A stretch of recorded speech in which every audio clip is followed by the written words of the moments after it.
signature sig we had, and it was a upper end EF3, and it was that was a rough one. And hopefully this is nothing like that. But having said that, if you're just joining us, we're here because we have tornado warnings in effect now for northern Perry and the southern part of Bibb County. This includes Centerville and Brent. And the tornado warning in effect for Perry County is until 7:30 for the next 15 minutes, and for Bibb County it's until 8 o'clock tonight. And again, West Blockton not involved in this, Woodstock not involved in this. This is Centerville, Brent, and points to the south and off to the east. And again, this is the main U.S. highway through Bibb County, U.S. Highway 82, and this is all north of Chilton County. And I say north of Chilton County, that it might clip northwestern Chilton here, which is right in through here, if it holds together.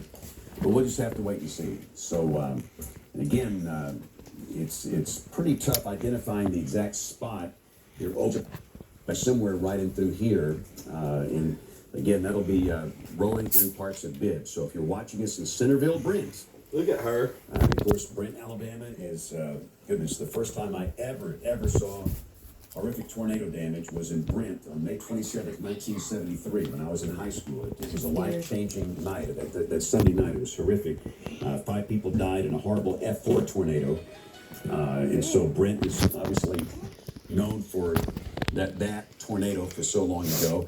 But again, hopefully this thing will dissipate and we can let the warnings go and we'll move on here. But Evan, so far we cannot do that. So, and it's just a course of least regret. The Weather Service believes it's the right thing to do. And given the landscape of today, James, we saw these flare up and what would have not necessarily been a really ideal spot. I look specifically at that one that moved through parts of Tuscaloosa County and near Gordo and Pickens County. And that one, you had a cell that was in a rain-dominated area, and then out of nowhere we had these spin up. So again, we've seen the history. We know the conditions within the atmosphere. We know we've got the favorable wind profiles. What is lacking now, to some extent, is the ability for us to rebound from an energy standpoint. Rain around for much of the afternoon has caused a general cool atmosphere and a stabilizing trend. The sun was out earlier. That was very helpful to get it initially fired off.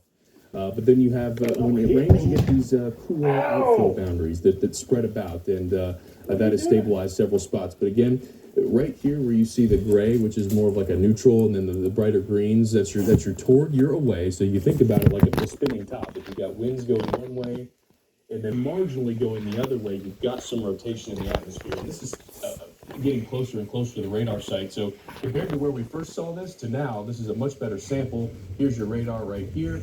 This is at the Shelby County Airport. This is looking right into it. And if nothing else, I'm going to zoom in as tight as I can and look at the lightning strikes. And I think we're about to go on over to Riley here. I just want to get an update on where he is at this time. Riley, where you're at, and then what are you seeing at this point?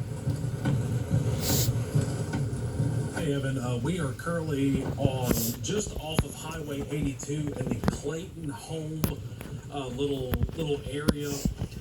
The next exit is the Centerville Brent exit, right beside Bama Direct Automotive, the Walmart, the McDonald's, the Wendy's, right near the turnaround, not far from the National Forest Ranger Station. And I'll tell you what, there's a lot of lightning with this storm.